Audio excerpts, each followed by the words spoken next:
সম্প্রতি একীভূত হয়ে গেল দুটি বেসরকারি ব্যাংক। বাংলাদেশ ব্যাংকের নির্দেশে ইসলামী শরিয়া ধারায় পরিচালিত এক্সিম ব্যাংক এবং সাধারণ ব্যাংকিং ধারায় পরিচালিত পদ্মা ব্যাংক একত্রিত হয়। মূলত সবল এক্সিম ব্যাংক দায়িত্ব নিয়ে নিল দুর্বল পদ্মা ব্যাংকের। পদ্মা ব্যাংক নামে থাকবে না আর কিছু, কার্যক্রম পরিচালিত হবে এক্সিম ব্যাংকের নামে। এ ঘটনা ইতিমধ্যে সবার জানা হলেও এক্সিম ব্যাংক এবং পদ্মা ব্যাংক মিলে যাওয়ার পর বেশ কিছু প্রশ্ন ওঠে, যেমন দুটি ব্যাংক কিভাবে মিলে যায়, কেন মিলে যায়, এক্সিম ব্যাংক এবং পদ্মা ব্যাংক মিলে যাওয়ায় কি লাভ হলো, এতদিন যারা পদ্মা ব্যাংকের কর্মী ছিলেন তাদের ভবিষ্যৎ কি, কিংবা যাদের ব্যাংক অ্যাকাউন্ট কিংবা আমানত ছিল পদ্মা ব্যাংকে তাদের কি হবে। এসব প্রশ্নের উত্তর খুঁজব টাকা আনা পাইয়ের এই পর্বে। সঙ্গে আছি আমি জিন্নাতারা যশোয়া।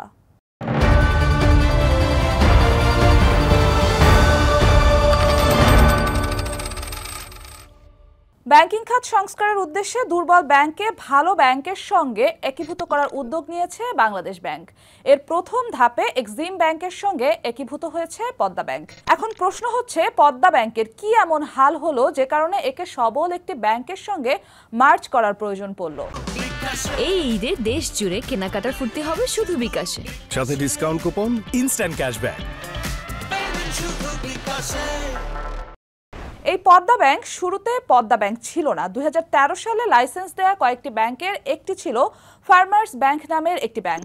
তখন ব্যাংকটির মূল উদ্যোক্তা ছিলেন সাবেক মন্ত্রী মহিউদ্দিন খান আলমগীর। সেই প্রজন্মের ব্যাংকগুলোর মধ্যে এই ব্যাংকেই বড় ধরনের আর্থিক অনিয়মের ঘটনা ঘটে। বিতরণ করা ঋণের প্রায় পুরোটা খেলাপি হয়ে যাওয়ায় কয়েক বছরের মধ্যে মালিকানা ব্যবস্থাপনায় পরিবর্তন আসে। ফার্মার্স ব্যাংকের নাম বদলে রাখা হয় পদ্মা ব্যাংক। কিন্তু নতুন ব্যবস্থাপনায়ও ব্যাংকটি জাগেনি। বিদেশ থেকে বিনিয়োগ আনার চেষ্টা করেও সুবিধা করতে পারেনি।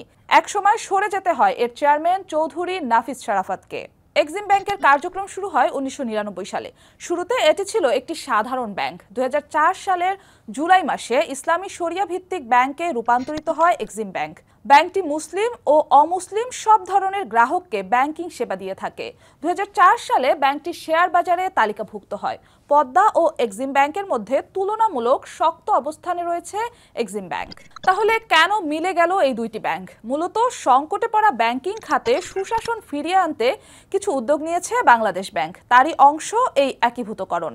বাংলাদেশ ব্যাংকের গভর্নরের ঘোষণা অনুযায়ী 2024 সালের ডিসেম্বর পর্যন্ত সবল ব্যাংকগুলো নিজেরাই পছন্দ করে সিদ্ধান্ত নিতে পারবে যে তারা আসলে কোন ব্যাংকের সাথে একীভূত হতে চায়। এই সময়ের মধ্যে যদি কোনো ব্যাংক নিজেরা একীভূত হওয়ার সিদ্ধান্ত নিতে না পারে, তাহলে বাংলাদেশ ব্যাংক নিজেই সিদ্ধান্ত দিবে এবং সেই অনুযায়ী ব্যাংকগুলোকে একীভূত হতে হবে। বাংলাদেশ ব্যাংক জানিয়েছে, দেশের 50টি বেসরকারি ব্যাংকের মধ্যে 10টি ব্যাংক দুর্বল হয়ে পড়েছে। এগুলো টিকে থাকতে হলে অন্যান্য ব্যাংকের সাথে একীভূত হওয়া ছাড়া আর কোনো উপায় নেই। এর অংশ হিসেবে পদ্মা ব্যাংক এক্সিম ব্যাংকের সাথে একীভূত হয়েছে। এছাড়া পদ্মা ব্যাংকের অবশ্য তেমন কোনো রাস্তা ছিল না। একীভূত না হলে হয়তো বন্ধ ঘোষণা করা হতো ব্যাংকটিকে। দুটি ব্যাংক মিলে যাওয়ার পর সবচেয়ে বড় প্রশ্ন হলো এর কার্যক্রম কিভাবে চলবে।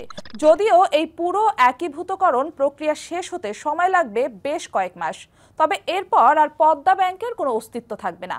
একীভূত ব্যাংকটি এক্সিম ব্যাংক নামেই পরিচালিত হবে। পদ্মা ব্যাংকের সকল গ্রাহক হয়ে যাবেন এক্সিম ব্যাংকের গ্রাহক। পদ্মা ব্যাংকের শাখা ও কর্মচারীরা হয়ে যাবে এক্সিম ব্যাংকের। এক্সিম ব্যাংক প্রতিশ্রুতি দিয়েছে, একীভূতকরণের ফলে প্রাথমিকভাবে পদ্মা ব্যাংকের কোনো কর্মকর্তার চাকরি যাবে না। তবে পদ্মার কোনো পরিচালক এক্সিমের পরিচালনা পর্ষদে বসতে পারবেন না। শাখার নামগুলো বদলে এক্সিম হবে। একীভূত হওয়ার পর পদ্মা ব্যাংক আর সাধারণ ব্যাংকিং নিয়মে পরিচালিত হবে না, বরং এক্সিম ব্যাংকের নীতি অনুযায়ী এটি ইসলামী শরিয়া ভিত্তিক ব্যাংকিং ধারায় চলবে। পদ্মা ও এক্সিম ব্যাংক একীভূত হলে পদ্মার গ্রাহকরা এক্সিম ব্যাংকের গ্রাহক হিসেবে আইনগত অধিকার পাবেন এবং নিয়মিত লেনদেন সহ যাবতীয় ব্যাংকিং সেবা পাবেন এক্সিম ব্যাংক থেকে, তবে এক্সিম ব্যাংকের নিয়ম অনুসারে। সংকটে পড়া ব্যাংকিং খাতকে বলা যায় উদ্ধার করতেই এই সিদ্ধান্ত। তবে আদতে কতটা লাভ হবে এই সিদ্ধান্তে, এ নিয়ে চলছে নানান জল্পনা কল্পনা।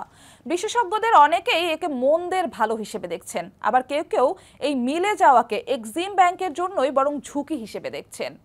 বাংলাদেশ ডেভেলপমেন্ট ব্যাংক লিমিটেড বা বিডিবিএল এর কথা যদি বলি, রাষ্ট্রায়ত্ত দুটি আর্থিক প্রতিষ্ঠান বাংলাদেশ শিল্প ব্যাংক ও বাংলাদেশ শিল্প ঋণ সংস্থা একীভূত হয়ে ডিবিবিএল গঠন করেছিল। আর দুটি দুর্বল প্রতিষ্ঠানকে একত্রিত করে নতুন প্রতিষ্ঠানে পরিণত করার পরও তাকে ভালো করা কতটা কঠিন তার উদাহরণ এই বিডিবিএল। উচ্চ খেলাপি ঋণের কারণে একীভূত হওয়ার 14 বছর পরও হিমশিম খাচ্ছে বিডিবিএল। পদ্মা ব্যাংকের আমানত আছে 6,141 কোটি টাকা। অন্যদিকে বিতরণকৃত ঋণের আকার গত সেপ্টেম্বরের শেষে ছিল 5,500 কোটি টাকার উপরে। এর 3,672 কোটি অর্থাৎ 64%ই খেলাপি। বিপরীতে প্রায় 46,000 কোটি টাকার পোর্টফোলিও থাকা এক্সিম ব্যাংকের খেলাপি ঋণ 2,000 কোটি টাকার কাছাকাছি, যা শতকরা হারে কেবল 4%-এর সামান্য বেশি। পদ্মা ব্যাংকের যাবতীয় দায়িত্ব যেমন এক্সিম ব্যাংকের, তেমন এই ঋণের বোঝাও এসে পড়েছে এক্সিম ব্যাংকের ঘাড়ে। তাই দুর্বল ব্যাংকটির ভারে সবল ব্যাংকটিও যেন দুর্বল হয়ে না পড়ে, সে বিষয়টি বিবেচনায় রেখে এগোতে হবে এক্সিম ব্যাংকে। টাকা আনা পাইয়ের পরবর্তী পর্বে ফিরে আসব অর্থনীতির নতুন কোনো বিষয় নিয়ে। ততদিন পর্যন্ত ভালো থাকুন, সুস্থ থাকুন, সঙ্গে থাকুন সময়ের।